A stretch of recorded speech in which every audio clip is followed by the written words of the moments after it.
Името му – Сретен Йосич, известен още като Йоца Амстердам. Ражда се в Югославия на 24 октомври 1962 година. Името му се свързва с международен наркотрафик, поръчителство на убийства и тежки съдебни процеси в Холандия и Сърбия. През 1984 година той просто изчезва от Югославия. Официалното обяснение звучи удобно. Комунистическата власт искала да го ликвидира заради семейния му произход. Истината никога не е доказана. От този момент нататък Йоцич живее извън Сърбия, между граници, фалшиви самоличности, арести и затвори. Все едно държава вече не съществува за него. През 80-те се установява в Нидерландия. През 90-те се премества в България. И точно тук името му започва да се шепне. Служби и медии го наричат краля на кокаина. Говори се, че работи под чадъра на Държавна сигурност. Доказателства оскъдни. Репутация огромна. В подземния свят това често е по-важното. Йоцич влиза в контакт с международната престъпна мрежа. От този момент името му започва да изкача в полицейски доклади из цяла Европа. Убийства, поръчки, наркотици. В няколко държави е заподозрян дори за убийства на полицаи. Проблемът е един и същ. Няма достатъчно доказателства. Медиите го свързват с тежки престъпления в Нидерландия, Белгия, Германия, Австрия, Гърция, Канада, Тайланд и Южна Африка. Но най-голямото напрежение е в Сърбия. Там интересът към него е обсебващ. Смята се, че е едно от ключовите имена на белградската мафия и че дълго време е бил недосегаем. През 2001 година Интерпол издава международна заповед за издирване. Година по-късно Йоца е арестуван в България.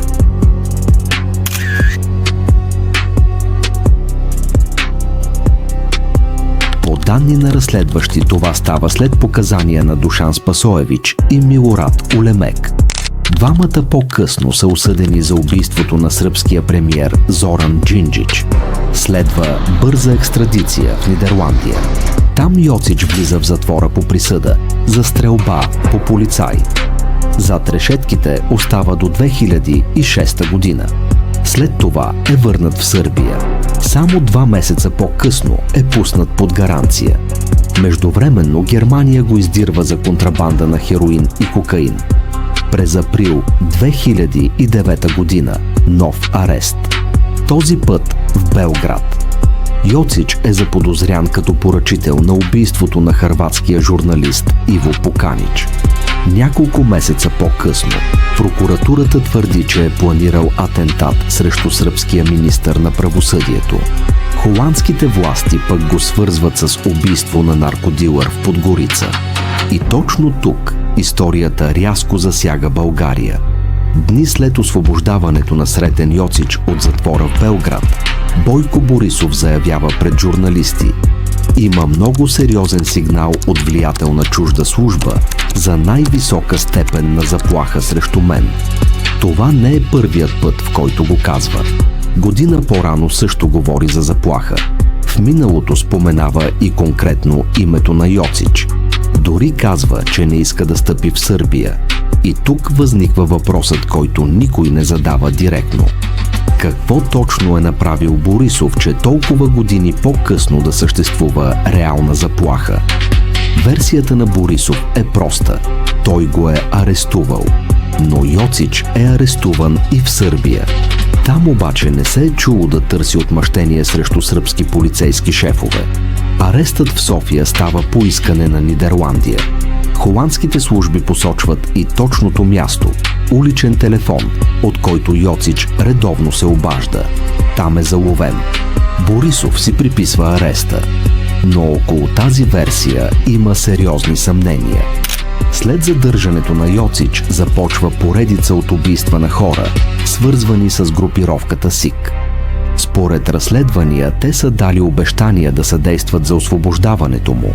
Обещания, които не са изпълнени. По това време главен секретар на МВР е именно Борисов. А хората от СИК, поели ангажиментите, са лица, с които той е бил свързван в миналото. Създаването на подобни видеа изисква много време, енергия и ресурси. Подкрепи ме, за да качвам по-редовно и по-качествено съдържание. Абонирай се, харесай и сподели. Напълно безплатно е. Ако желаеш, можеш да ме подкрепиш и финансово чрез бутона Super Thanks. Благодаря. Българските мутри правят една фатална грешка. Подценяват Сретан Йосич. Решават, че ако го предадат, просто ще се отърват от него. Само че Йосич не е местен играч.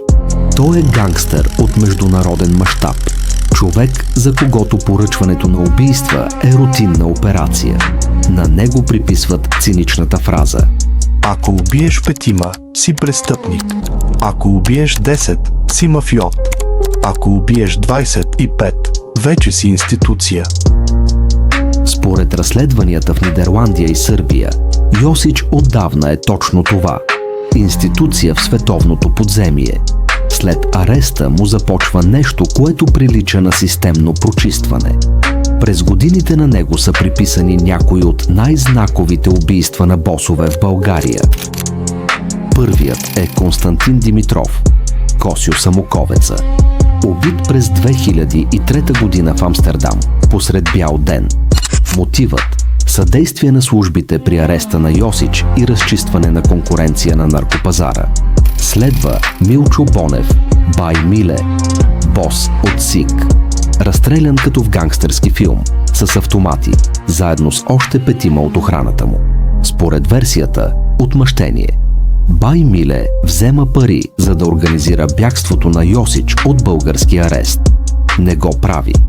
Паралелно с това, Йосич е свързван и с елиминирането на босовете на ВИС-2 в полза на враждуващата СИК. Васил Илиев, основателят на ВИС, убит през 1995 година с автомат в колата си. Причината – контрол над наркотици и петрол по време на югоембаргото срещу Сърбия. Георги Илиев, брат му и наследник, убит през 2005 година с снайпер от голямо разстояние. Според версиите, разчистване на наркопазара в полза на СИК, с която Йосич работи. Нито едно от тези убийства не е разкрито. Личи военна подготовка. Личи почерк, напомнящ паравоенните формирования на сръбския националист Аркан, човек, с когото Йосич е близък. Къде е Бойко Борисов в тази картина? В периода 2001 до 2005 година той е главен секретар на МВР. През тези години нито едно гангстерско убийство не е разкрито. Освен големите имена, има още около 30 ликвидирани по-малки фигури. Разчистването на територии в подземния свят върви гладко.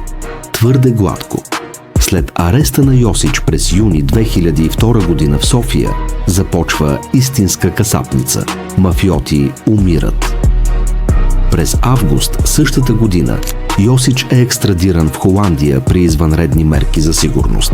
Причината – изтекла информация, стигнала дори до министъра на правосъдието, че се готви въоръжено освобождаване по време на транспортирането му. В Холандия Йосич излежава присъда само за престъпления, които могат да докажат. През 2006 година е върнат в Сърбия. Дълго е в затвора. После е пуснат под гаранция от 300 000 евро. През 2009 година отново арест. Целта на сръбските власти е ясна – парите. Приет е закон за конфискация на имущество от престъпен произход. Опитват да го склонят към сделка, част от богатството, показания срещу други мафиоти, нова самоличност. Но има условие – да назове имена и конкретни поръчкови убийства в България, Сърбия, Хърватия и Холандия. Това никога не се случва. И точно тук историята става още по-интересна. При обиск в дома му в квартал Дедине, полицията намира джип Гранд Чероки с българска регистрация. В сръбските медии тръгват твърдения, че автомобилът е предоставен от бизнесмена Христо Ковачки. Двамата са имали общ бизнес през 90-те, после се разделят. След този разрив, Ковачки започва да се движи с масивна охрана и да живее в сгради с повишена сигурност. Според публикации, причината е отказът му да изпълни обещание да вкара Йосич като съдружник или чрез негови фирми приватизацията на топлофикациите в България. За Христо Ковачки от години се твърди, че е перач на пари на Косьо Самоковеца. Той отрича. Единственото доказано – и двамата са от Самоков и се познават отдавна. Но връзката между Йосич и Самоковеца в наркотрафика е безспорна, а при тези пари случайности няма. И това поставя следващия въпрос. Колко дълбока всъщност е българската следа в империята на Сретан Йосич? Сретан Йосич току-що излиза от затвора в Белград, след като излежава почти цялата си 15-годишна присъда. Човек с репутация на международен наркобос и поръчител на убийства. Същият, на когото приписват фразата за институцията и за когото се говори, че е надхвърлил 20 поръчкови убийства само в Нидерландия. През 90-те и до ареста си през 2002 година Йосич често пребивава в България. Пред съда официално сочи като свой човек и охранител Бойко Борисов, още преди да стане главен секретар на МВР и кмет. По онова време Борисов е и агент Буда, информатор на службите, както и други фигури от СИК и подземния свят. Йосич вече е международно издирван и се оказва, че най-сигурното място за укриване е София. През годините Борисов нееднократно публично говори за страх от Сретан Йосич. Официалното обяснение, защото го е арестувал. Но има и друга версия, че Йосич е платил огромни суми на хора от СИК, среди с които Борисов е свързван, за да бъде освободен. Това не се случва. След екстрадицията му започва поредица от убийства на ключови фигури от СИК. Години наред се върти и още по-тежка версия, че самият Борисов е бил поръчан от Йосич за разчистване на сметки. Напрежението се подхранва от над 10 убити, свързвани с СИК и с сръбския мафиот. Показателното е друго. Тези убийства се случват, докато Йосич е в затвора. На 7 април 2009 година сръбските медии гръмват. Цитират думи, произнесени не в кафене, не в подземие, а пред окръжния съд в Белград. Говори Сретан Йосич. В България бях в безопасност. Защитаваха ме българският разузнавателен сектор, Бойко Борисов, който по-късно стана кмет на София, и Николай Гигов, собственик на ФК Локомотив. С него имах общ бизнес. Той беше легален търговец на оръжие. Странно е, но такова беше сътрудничеството. Това не са думи, пуснати като слух. Това са думи, казани официално пред съд. Става дума за периода от средата и края на 90-те години до юни 2002, момента, в който Йосич е арестуван в България по искане на нидерландската полиция. През този период Бойко Борисов първо ръководи охранителна фирма, а след това става главен секретар на МВР. Думите на Йосич са разпространени от десетки сръбски вестници, агенции и радиостанции. На Балканите новината е водеща. В България реакцията е неловка. Част от медиите я цитират пестеливо. Други я заглушават. Трети изобщо не я споменават. Причината е очевидна. Предстоят избори. Борисов е фаворитът. Човекът, който трябва да помете омразната тройна коалиция. Симпатиите са на негова страна. Шум все пак има, но основно от политическите му противници. Пред съда Йосич добавя още нещо, че се е преместил да живее в България, след като влиза в конфликт с ръководството на Югославската държавна сигурност. Кой всъщност е Сретан Йосич, че признанията му пред съд да разтърсят региона, а в България да предизвикват срамливо мълчание? Ако Йосич казва истината пред съда, тогава въпросът вече не е кой го е арестувал, А кой го е пазил и защо толкова дълго? Сретан Йосич излиза от затвора, но въпросите остават. Кой му осигуряваше безопасност? Кой печелеше от мълчанието? И защо толкова много хора умряха, след като той беше вече зад решетките? Тази история няма официален край. Няма присъда за поръчковите убийства. Няма разкрити извършители. И точно за това трябва да се помни. Ако смяташ, че такива истории не трябва да потъват, абонирай се за канала, харесай видеото, за да стигне до повече хора и напиши в коментарите какво мислиш. Йосич ли беше мозъкът или само удобният параван?